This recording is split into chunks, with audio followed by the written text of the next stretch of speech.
Morning, everyone. Happy Tuesday. I wanted to go over practice problem 2 together. 7 passengers are on the bus at Graham Avenue. When the bus gets to the next stop, Grand Street, 9 more people get on the bus. No one leaves. How many passengers are on the bus after the Grand Street stop? So there's a lot of information here that we don't actually need. So we need to be able to decipher what's important and what's not. So I'm going to read it one more time. 7 passengers are on the bus at Graham Avenue. When the bus gets to the next stop, Grand Street, 9 more people get on the bus. No one leaves.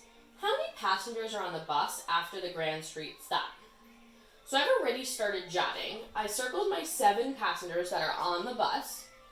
And then I circled 9 more passengers get on the bus and nobody leaves. And like I said, that's a lot of information, so the kids should be jotting important information to decipher what's important and what's not.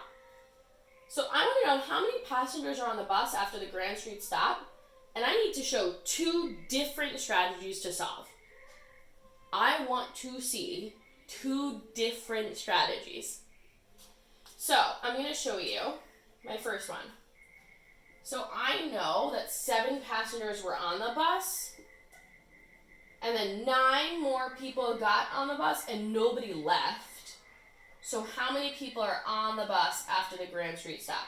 And the reason why I wrote the number sentence that matches the story is because I think it might help me be able to solve. It's going to help me figure out what I need to do to figure out how many more people or how many passengers are on the bus after the Grand Street stop. So 7 plus 9 equals, and your kids could count 7, 8, 9, 10, 11, 12, 13, 14, 15, 16. That's fine.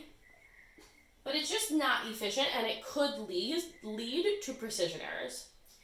So what I like to do is use friendly numbers, and that's something that we've been talking about in class. You should push your kids to do that because they do know how.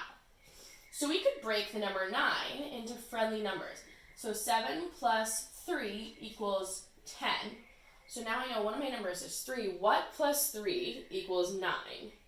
So 3, 4, 5, 6, 7, 8, 9. Oh, 3 plus 6 equals 9. I've used my 3. Okay, well then I'm left with 6. So 10 plus 6 equals 16. My answer is 16 passengers. Interesting. This number here needs to add up to 9. 6, 7, 8, 9. Beautiful. Awesome. Now you're probably saying, what's another strategy that they could use? And to be fair, they can use cubes. You could count 7 cubes, 1, 2, 3, 4, 5, 6, 7, and then make 9 more. 1, 2, 3, 4, 5, 6, 7, 8, 9, and count them all and get 16. It's just not efficient. So I'm going to show you the most efficient strategies.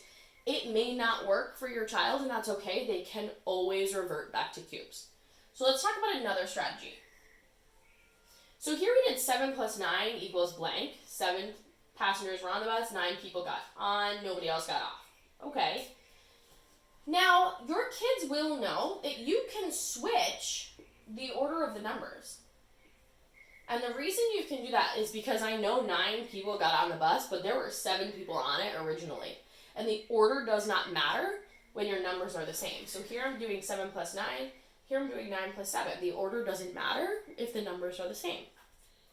So you could, again, have your kids say 9 plus 7 equals 16. I know that because I counted on my fingers.